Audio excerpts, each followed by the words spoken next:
If there's one video format on YouTube that I really don't like, it's the reaction video. I don't really want to watch you look at your phone and then react to a video that I could go and watch myself on YouTube. I don't really always feel like the reactions that people give provide any more value than me just going and watching the video itself. That being said, today I'm going to be a massive hypocrite because I am going to do a reaction video to two videos that I've seen that I really like. I've had these videos saved for months on my phone and I've resisted the urge to do this video because I hate the format. But I do think there are some really important, really valuable lessons when it comes to strength training that these two people have shown through their videos and through their workouts. So cringe along with me, let's watch these YouTube videos and I'm going to talk about the lessons that I think there are that you can apply to your strength training today. Full credit to the people that made this content. I will be posting their names and their social media feeds on this video. They've done something really interesting and really creative with their videos. I'm just here to show some of the lessons that I think you can take from it. So this first video is from a woman who attached a pull-up bar to the door frame between her laundry room and I think her kitchen. She says at the start of the video that she could do a handful of pull-ups, I think maybe 3 pull-ups, and then she dramatically increases that number just by doing pull-ups every time she walks under the pull-up bar. Now this is really interesting to me because I think strength training is a concept that a lot of people are not very familiar with. And so this idea that you can kind of do 1 rep and then have quite a long period of rest and then do 1 rep and then have quite a long period of rest as she, does a pull-up and then walks around the house and does things and then comes back and does another pull-up when she needs to go into the laundry room. I think that training strategy is alien to a lot of people who think you need to go into the gym and have 30-second rest periods and train to failure all the time.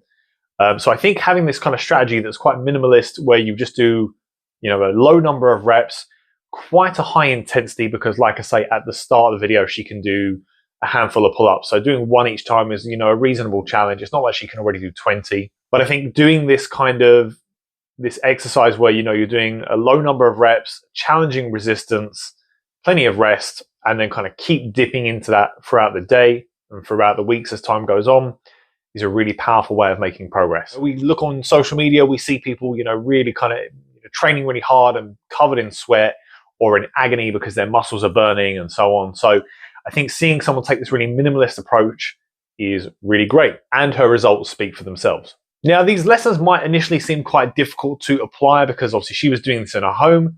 Presumably she was at home for hours at a time and had plenty of gaps between these pull-ups where she could kind of do them incrementally over, I'm guessing, hours. We can't all spend hours in the gym doing 1 rep and then going away for a long time and then doing another rep and going away. Most of us have other places to be and only have a short amount of time to train and might find those really long rest periods quite boring as well. Luckily, you don't need to take her idea to this extreme in your gym workouts.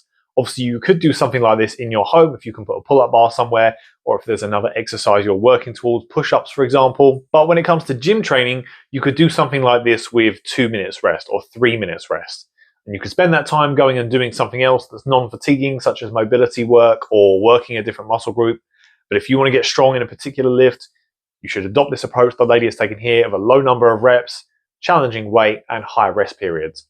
If you want to know more about the specific parameters for strength training, what rest periods and reps and percentages you should use, then drop me a comment below and we'll do some videos going through those kind of things as well. But absolutely hats off to this lady for this achievement. It's really great. It's great to see people doing pull-ups. And yeah, hopefully you learned something from that one. The next video I want to share with you is this guy who is picking up a heavy log, presumably in his garden or somewhere near his home, and he is trying to pick up the log and press it overhead.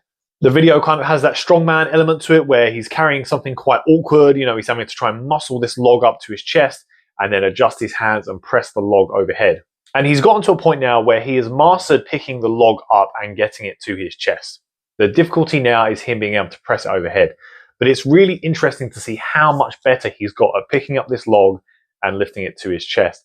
And that's one thing I like about Instagram and about most social media accounts where someone can drop in and post something every day is you get a really clear idea of the weight of those consistent efforts over time. And if this guy is on, I think, day 200 of doing this or something like that, then it kind of gives you this opportunity to look back yourself and think, what if I had started doing this thing that I want to get better at? What if I'd started doing it 200 days ago? Where would I be now? So I find those really motivational and I find those really give perspective on, as I say, the weight of those cumulative efforts over time. It's really inspirational. But what's interesting from a strength training perspective that I think a lot of people should pay attention to is that this is a movement that he can't do yet. And for most people, I think that should resonate with them being able to do pull-ups and push-ups and other movements that we often start training and we can't do these movements yet. And it's interesting to look at how he's able to progressively get better over time or what kind of challenges he might face. So something I'm really interested in is how he's going to be able to get to press the weight overhead. Because if you watch the videos at the moment, as he presses the weight, he can't move the log very much before he has to drop it.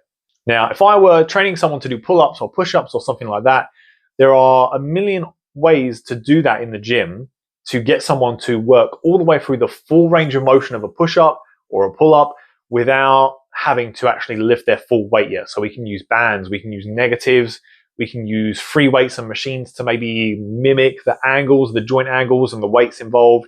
We can gradually expose someone to different variations that are very similar to that movement in a way that over time we get them closer to being able to do that full movement. With this clean and press with the log, I don't really know how he's going to do that. And I don't know exactly what he's doing outside of attempting to clean and press this log. I don't know who he's going to the gym or whether he's got some other exercises he's doing.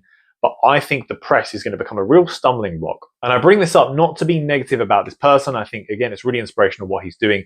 But I think, again, when people are trying to do push-ups and pull-ups, a lot of the time what they do is they go into the gym and they just try to do the pull-up or they just try to do the push-up.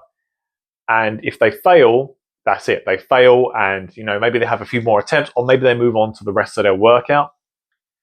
But if you're quite far away from doing a rep of an exercise and you're trying to master it just by going in and attempting to do that exercise with none of that supplementary work, the problem you get is that trying and failing is not a huge stimulus. If I need to be able to press a log from here to overhead, and at the moment I can only press it to here before I have to drop it, that's not a great stimulus for me to get stronger in pressing weight overhead. So when you're stuck on an exercise or a movement and you're trying to get better at it, you need to find ways to train around the problem rather than just hitting your head against a brick wall and failing every time you try. You need to find other exercise variations, other ways to get into the same kind of positions and the same kind of stresses that you're looking to overcome. That is something that I think is currently missing from this guy's videos. I'm excited to see how he overcomes that. I'm sure he will get there. I've read before that when you train a specific position, if you're getting stuck in a certain position, you're pushing against that position, I've read that you develop strength 15 degrees either side of the position where you're pressing. So people use that number a lot when they're talking about isometric exercises where we hold a certain position and push as hard as we can. So you might find that over time, even though he's not getting very far in the press, if he's training 15 degrees either side of that position, he might start to get stronger and stronger and get higher and higher. It's just a question of whether that is the best stimulus that he could be doing to improve his overhead pressing strength. The other question is, of course, is it the stability of the log that's affecting him? So when it came to picking up the log and lifting it to his chest, he was able to get a good strong grip on the log and keep it close and over time get stronger and train that motion. And because he had a very stable position where he was able to fully grip the log, he had a good platform to produce as much force as he was capable of. When it comes to the press and he's got this very awkward grip and he can't really fully support the log because it's much bigger than the surface area of his hands, the question is he really getting a stable enough platform to produce his greatest force and therefore, again, stimulate himself to get stronger? So again, that's another slight drawback with his improvements on the press. And I do think, again, the press is going to be an obstacle for him because of those limitations. But it's another useful lesson because I think when we're training, especially athletes, when you're training for strength and conditioning and trying to improve your game in your sport, we often think that unstable movements are the best ways to become sport specific because our sports can be a little bit wobbly, a little bit awkward. We're dealing with forces from all different angles and that can make things unstable. So you see a lot of people online that say if you train in an unstable way, that's going to really cross over to your sport because your sport is unstable, so let's do an unstable movement. But what is missing from that discussion, we could go down a whole rabbit hole of talking about specificity and strength training and what adaptations are useful. But the main thing that's missing is that one of the reasons why sporting movements look unstable and have us kind of moving in all different directions and they're all unpredictable is because of force. It's because of forces coming in from all different directions as you are accelerating, decelerating, changing direction, reacting to opponents, reacting to impact and contact from opponents as well. Or it could be from the elements as well. It could be to do with waves or wind or all those kind of things. So when we talk about stability and instability, what we should be really focusing on is, I think, is how to handle force and how to absorb force and return force, produce force. So that is why, for me, doing things that are more stable and allow us to produce a lot of force and get really strong are very useful and maybe a more efficient use of our time than just doing a ton of unstable stuff. And I think this is a really good example. How much stronger can this guy get in the overhead press if he's got to manage this log rocking forwards and backwards in his hands? I don't know, again, if that is the greatest training platform for him. But yes, those are just some thoughts. We've got our lady doing pull-ups showing us that we need to do heavy loads that are non-fatiguing with plenty of rest. And if we stay with that and do enough of it, we are going to get stronger in a really powerful way. We've got our guy doing his clean and press, and we're looking at how do we train around a obstacle rather than just butting our head up against a brick wall, and how do we make sure we're doing exercises that allow us to get the biggest strength training stimulus possible to improve over time. I think those are some really useful videos. Like I say, they're both really inspirational as well, so I'll put all their tags, links and whatnot, and go and follow them and watch them improve over time. And if you're feeling helpful and you want to comment on their videos and say that you learned about them through my channel and share my stuff, that would be great as well. Great little bit of a boost for me. I would really appreciate that. Let me know in the comments what you'd like me to cover next, if there are any videos that you find really interesting, or if you have any strength training questions or strength and conditioning questions. I'd love to go through those and answer things that are tailored to what you're interested in. So make sure you subscribe if you haven't already, and I'll see you again for the next video.